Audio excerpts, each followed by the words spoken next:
All right, and welcome back to the Long Dark. Yesterday, I was originally planning on going and starting to explore more of the area.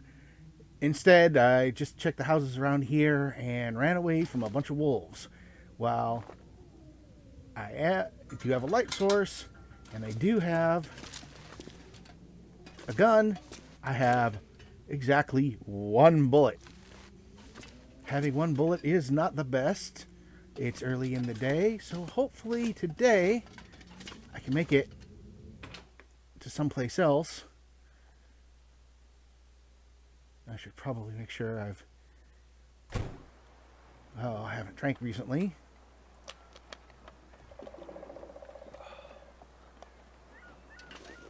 That's better.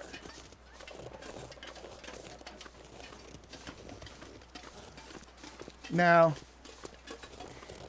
I've been thinking about some of the game design choices in Long Dark because, I've talked about survival and stuff, but I have some interesting thoughts on actual design.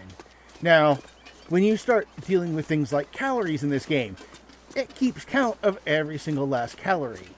When I eat something, it is exactly this many calories, and I spend calories on a single number by single number basis if I'm not being busy. But when you're in like the heat or the cold, it's just basically a couple arrows going, a little bit, somewhat, or a lot. It doesn't tell you much about that. Now, I am curious about that design, just simply because, why make some of them really accurate, others just kind of generalized? Whereas, in all honesty, if I was making decisions, not saying that this would definitely be better, but I'm just saying if I was making the decisions, I'd have a much more, I guess, it'd be much more abstract design. And, I play role-playing games, pen and paper, tabletop, also computer ones, and there's always abstraction that comes in to any kind of game. Because, if it's going to be completely realistic, you're in a survival situation, and you're in trouble. As opposed to simulating a survival situation where, if you would have actually died, you don't. Now, and that's one of the big things about simulations. There's always rules that make it different. It's the same also in things like boxing, any kind of martial art where you have competitions, boxing, MMA, judo, there's always rules. And games are kind of, well, they're just another way to go, oh, well, yeah, this is Too how heavy. it kind of looks. Now, I'm going to go back into a survival thing. Carrion birds staying over a spot is often a good sign there's something dead there. Depending upon what you're seeing, you could go, oh, hey, look, there's something I can also cut up and get some meat out of. That would really, though, depend on how old it is. Truth be told, a fresh kill, something less than, 12 to 14 hours old, you could probably cut some meat off of and not be too worried about it. Once it's covered with maggots, you're kind of out of luck. Although you can grab some of the maggots themselves. In theory, you can eat the maggots. You're better off, if you found maggots in a survival situation, is finding a river or a deep stream or something for you to go. Put those maggots on a hook and go fishing.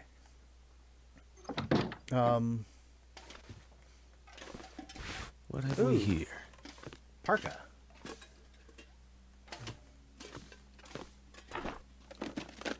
More useful things to wear.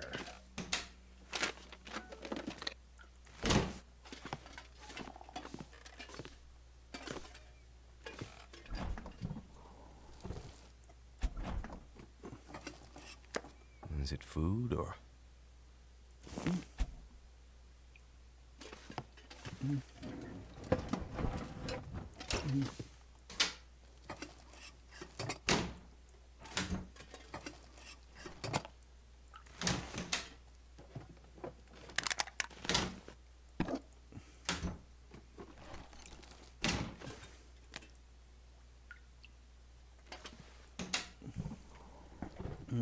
Hope I can still eat this. Now, looking through here, need more food. Potatoes actually are, well, they're not a bad food. They'll last quite a while, but honestly, they're better off being kept someplace in a stash as opposed to something you carry while traveling. And that's actually a big differentiation when you're talking about survival. There's the staying in place kind of survival and the I need to go somewhere survival. When you're talking about going somewhere, you want to take a lot of your prompts and everything from like backpackers, people who go about somewhere. You want. Come in handy. Ooh, I am now in a position to mix and match my jackets. Now, a mariner's peacoat. Peacoats are British naval jacket that you wear in cold weather. They're heavy wool jackets, and honestly, they're pretty damn good for keeping you warm. Depending on the type of parka you have, the parka might be better. But you know, that peacoat is also going to be good, and it's going to be better if you get really wet, because feels like a lot of gear. There's only really two things that don't lose all their thermal protection. There's certain synthetics that don't, and there's just a regular old hoodie.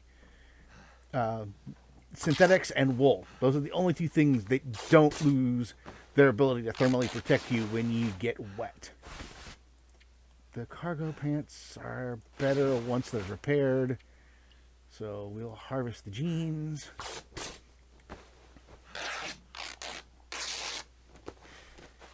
Now, again, in real life, oh, lovely. Sounds like a blizzard. In all honesty, if you run into something like a blizzard, staying inside some kind of shelter and doing some repair work on your gear is probably one of the best things you could do.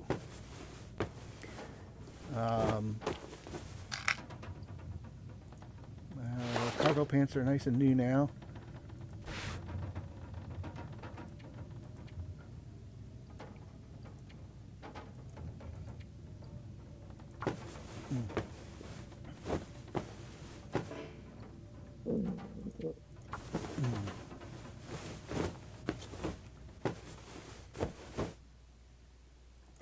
Okay, here we go. Mariner's Peacoat.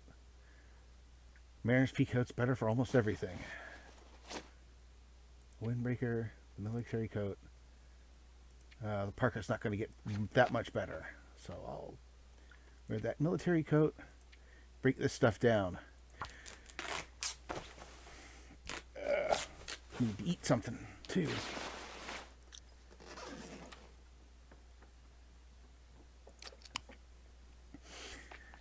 So, I'm thinking, on that thinking, there's also a few other things that I've kind of wanted to talk about.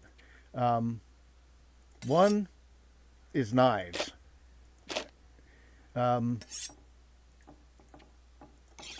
Sharpening a knife.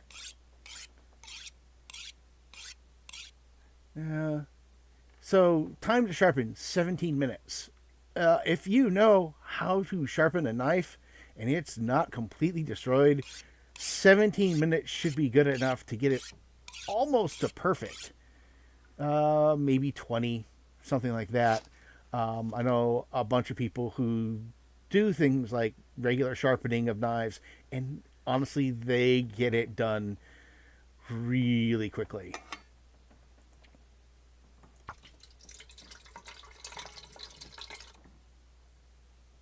Oh, good.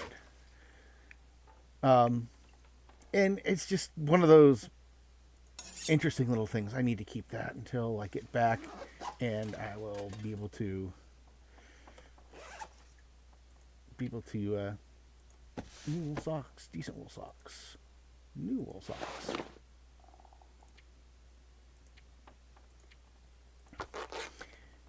Now, you're thinking, well, that's not a big thing, but in all honesty, taking that much time to sharpen a knife, it's either you like taking the knife and hit it against a rock edge first, or you've been using it for years and years. But even then, it probably won't get that bad. It'll get dull, but dull is one thing. Having to reprofile a blade is another.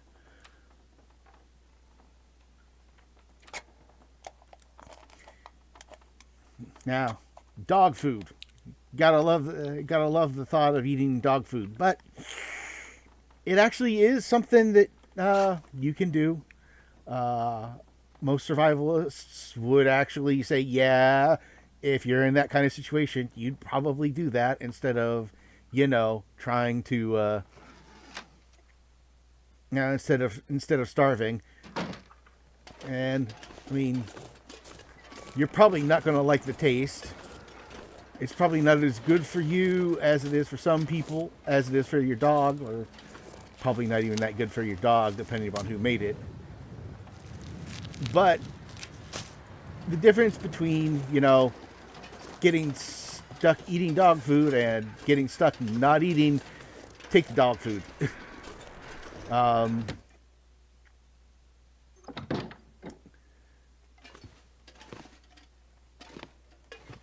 Now, that'll come in handy. Oh man, what is it? I'm just finding every single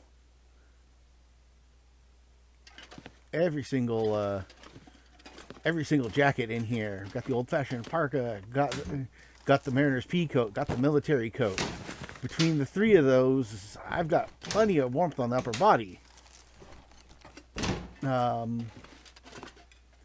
Still only have a cotton toque on my head, which isn't the best. You'd really honestly want something a bit more, something wool or leather. The two big things that they have in here that you can wear, well, three. There's, once you take down a rabbit or two, you can make a rabbit skin hat. But you also have a wool toque, and you have the aviator's cap, which is one of those leather sheep-lined things that old pilots used to wear. And honestly, those things are going to be really warm, because going up in altitude makes it colder. It makes it colder really quick, which is one of the reasons why, as a pilot, I'm wondering why he wasn't wearing more. Because in one of those little seaplanes like Mackenzie had, it's going to be cold when you're flying. You don't have a superheated area to stay in. That engine puts out enough heat that you could probably make some kind of heater for it, but as far as I know, they don't actually on most of those planes. So now that I have a bunch of stuff, and in here I have a working fireplace, I can start a fire. And honestly, that's one of the other things I find odd in this game. There's so many houses that don't have a fireplace. Someplace like this, someplace that has snow every year, they have pre-built ice fishing huts. And pre-built ice fishing huts are nice because all it is a little hut on rails. So you can just use that, haul that thing out, and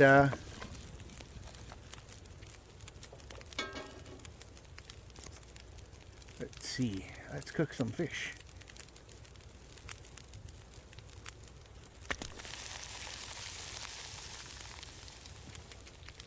Yeah. Now,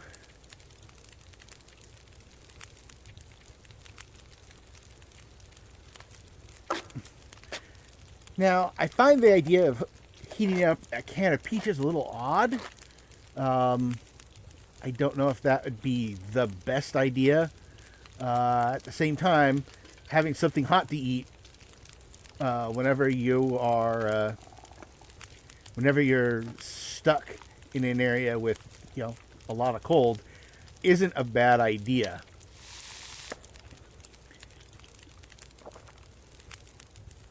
I might have to drop some gear. We'll just keep drinking our sodas.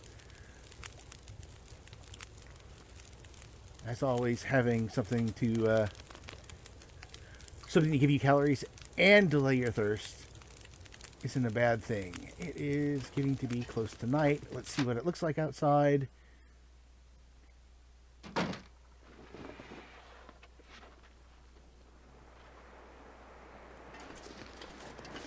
I think I got enough time to make it for the next place.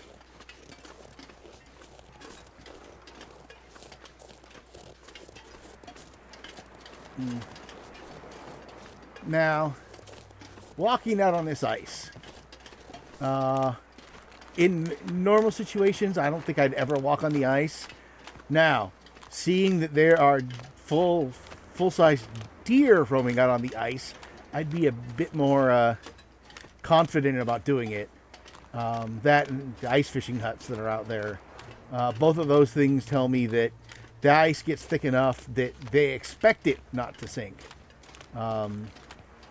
Honestly, those little ice fishing huts are probably designed better than some of the houses here. They've got one of those little... they've got those cast iron stoves, which incidentally are great for keeping things warm, because when you have something that's been burning for, 2-3 hours in one of I'm gonna those, have to leave something behind. and the fire finally gives out, that thing is still warm.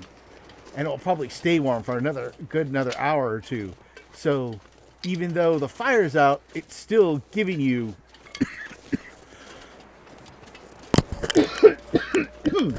sorry about that. Residual warmth from just simply existing. There's not much else you can say about having something that will keep that residual warmth. The skillet and the pot both seem to be also made of cast iron, or, well, the pot seems to be made out of cast iron. It weighs about 4 pounds, or 4.5 pounds, about 2 kilos as I recall, with the skillet weighing 1 kilo. Now, 1 kilo for the skillet isn't too bad, but a 2 kilo, oh boy.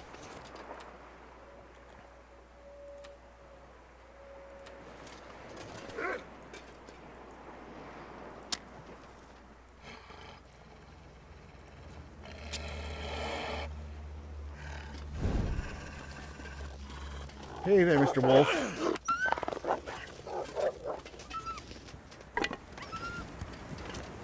One burning torch and one scared off wolf. And it's getting close to evening, so it's time to go inside. Generally speaking, if you're out in the middle of nowhere, you're not going to want to move around at night, because without modern lighting, you're gonna get lost real easy. There are a few exceptions. Dusk and dawn are your times in the desert, simply because you don't want to be moving around in pitch black, because, again, you can't see what you're doing. There's too much chance of you getting hurt, but you don't want to move in the middle of the day either, because heat. And that'll kind of go into something I was thinking about, which is what kind of food you're bringing with you. Depending upon where you are, you're going to bring different things.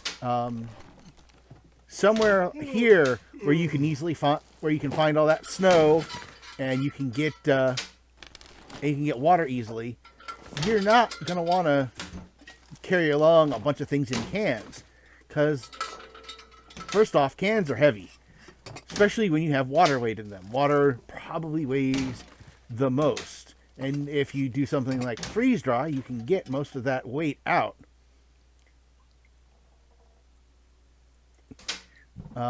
So, if you're dealing in a place where you can get water, or where you're pretty sure you can get water, more freeze-dried options are your friend.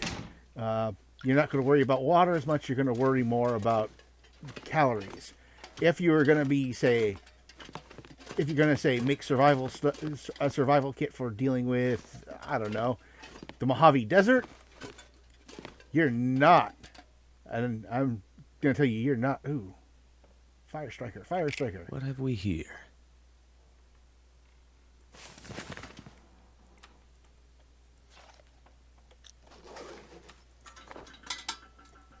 It's getting dark enough that I should use light to search around real quickly.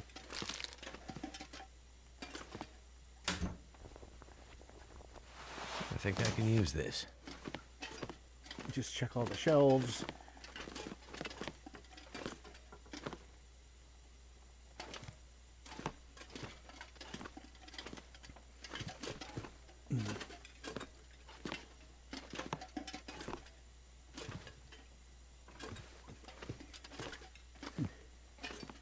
Closet, and you can't look into the closet.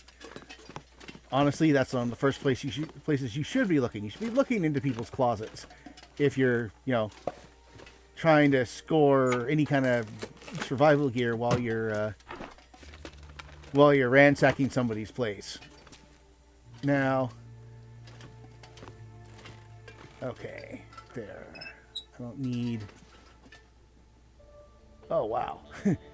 It is dark, and if you've ever gone camping or done anything outdoors away from civilization, you'll realize just how dark things get. I was out on a site, and there were some lights that were attached to this gazebo that was part of the site, and it was fairly bright. And then it lost power. It was just somebody kicking a cord, so we got it back. But for a brief second, you couldn't see anything. And I mean, when people say I couldn't see my hand in front of my face, it's literally true. You cannot see your hand in front of your face. It makes for interesting. Wow, I still can't see crap.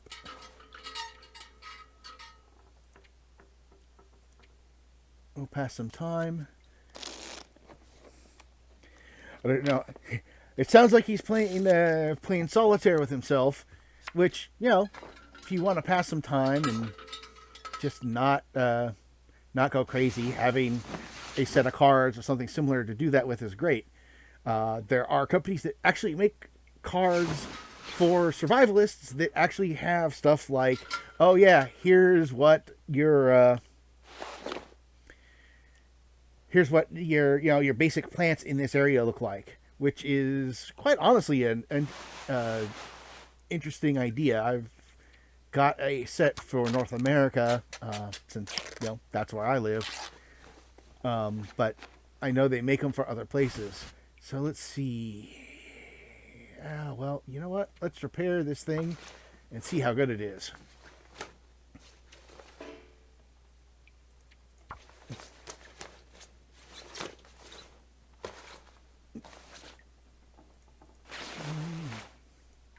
We're getting kind of thirsty.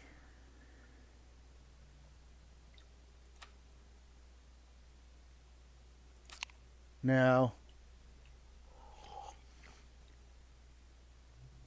oh wait, I need to check that. I forgot. I had been, oh no, I don't have any non-potable water, unless it's in here. For some reason, I thought I still had non-potable water, but No, all my water's potable. When you have things like water purification tablets. Am I carrying mine right now? No, they're put away. So water purification tablets. Those things are apparently pretty good at getting most of the stuff that you want out of the water. What most people will tell you is that they don't make the water taste very good. And did I just harvest the damn thing again because I'm stupid? It looks like it. Well, I still got the pea coat in the other one. I want to check something. Yeah, I'll have to stay with that.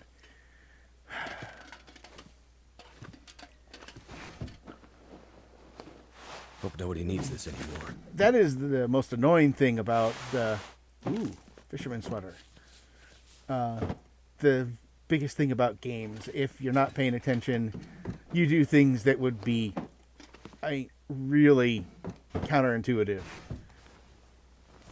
Honestly, sometimes the way you do things in these games anyway is counterintuitive, but it's... Oh, wow.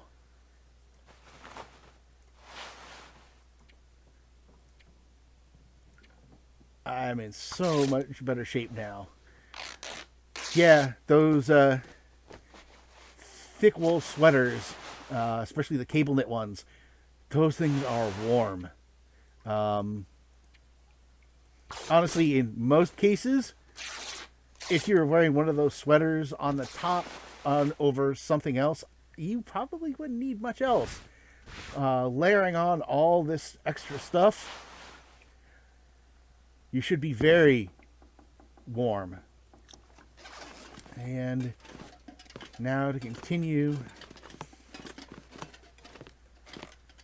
back.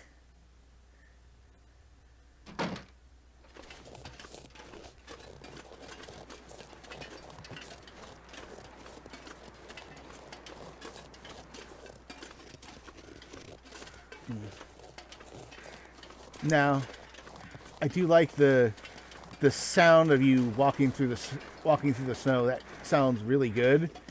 But one of those other weird things I always see about this is you never actually see snow build up. You know, more snow comes down, there will be blizzards, but you can still see your feet for several hours. And I think that's the bear over there. Either that or it's a stump that's tricking me into thinking that.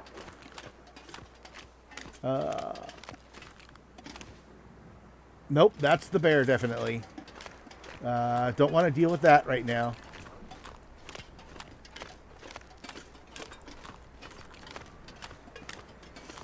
Now, if you say spot a bear suddenly at this kind of range, you're going to want to get out of its way, but you're not going to want to run. Because once you start running, it thinks, oh, that's prey. I need to go catch it. Something slowly moving away from it, it kind of wonders what it is. Could end up being useful.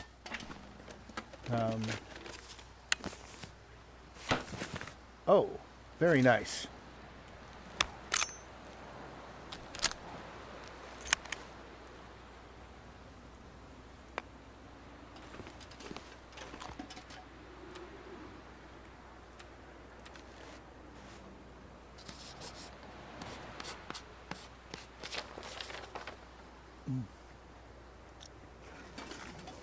Now, I did that so I could talk about the mapping function a bit.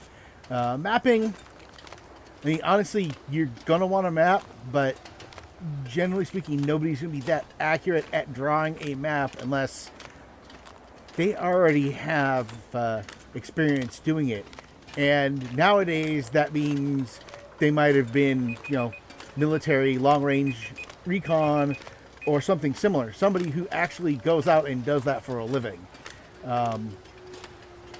Given what they have with things like GPS, train mapping, and everything else, you're better off just trying to find a map of wherever you're going.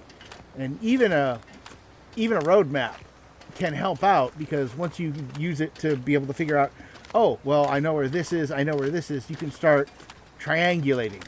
All you need is a compass and a map. You take the compass, you take a sighting off of magnetic north to one object, and then you take a sighting on a second object, draw those two lines from that object and connect them. Now, you need a map with magnetic north listed on it. Most maps are north aligned, but they're mapped to geographic north. Depending upon where you are, that might not be much of a difference, but there are a lot of places where it's going to be a big difference. So just remember, check for that magnetic north on there. I'll just head inside here.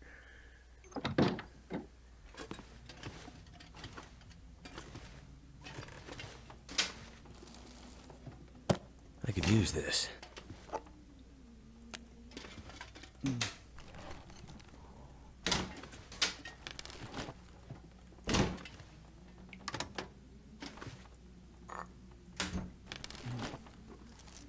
Now, I've talked a couple times about setting up a Something's gotta go. setting up a home base, or we'll just call it bugging in. When you're in a survival situation where you've lost power, unless you are in an area where you can't take care of anything, you're going to want to stay in your house, especially if you think that there's going to be relief sooner rather than later. I know some people... Stump remover. Woohoo. Yeah, they're going, what's so big about... still eat this. What's so big about stump remover? Well, stump remover has one of the things you need to make gunpowder in this game, and that's actually true, chemically speaking, although you can't just take stump remover, dusting sulfur, and some charcoal and make really good gunpowder out of it, the kind that you'd use in a modern firearm. You can make some black powder out of it, and if you want to... This'll come in handy. Oh.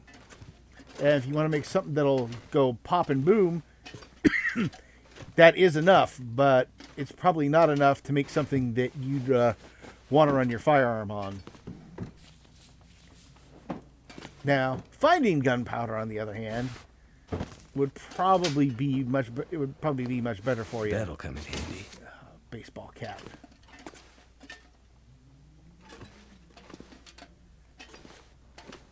I think everything in here is good. We'll go to the other building.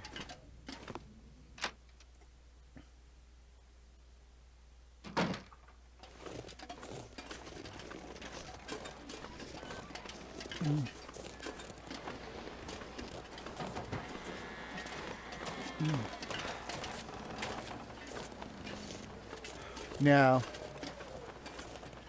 one of the other things I think I'd love to see show up in this game at some point in time are snowshoes. Something that actually does, decrease the amount of work you have when you're moving through snow, because snowshoes are common. Excellent. You have the crampons, which help you when you're climbing, which is true.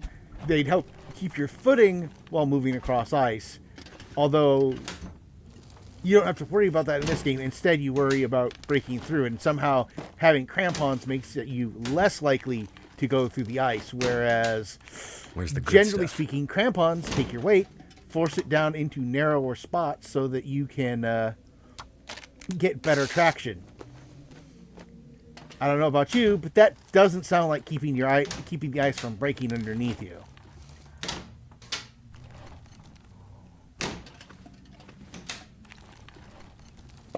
Thank goodness.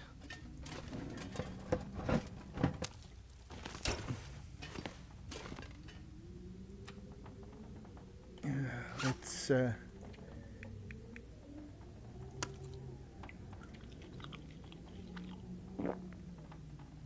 yeah. One of the things I always find interesting in this game is the scent mechanic, where the wild animals can smell what you're carrying. You know, oh well, I've got a chunk of rabbit on me, or a chunk of deer or Stuff will come in moose handy. or something similar. I mean, you can in theory. They can in theory. Generally, though, a lot of them are gonna be more interested in you because you're moving. Because moving indicates, oh, it's alive. And if it's alive and you're being followed by a predator, the predator is often going to be thinking, oh, something alive and moving. I can eat that. Depending on the size of the predator, however, they may or may not try to follow you too closely. I live in California, and one of the ones that you run into a lot in California is a coyote. Coyotes do not go near human beings. They will, however, eat your pet cats and any of your smaller dogs. Don't be fooled by their cute looks. They are, in fact, horrible creatures that will eat your pets simply because they can.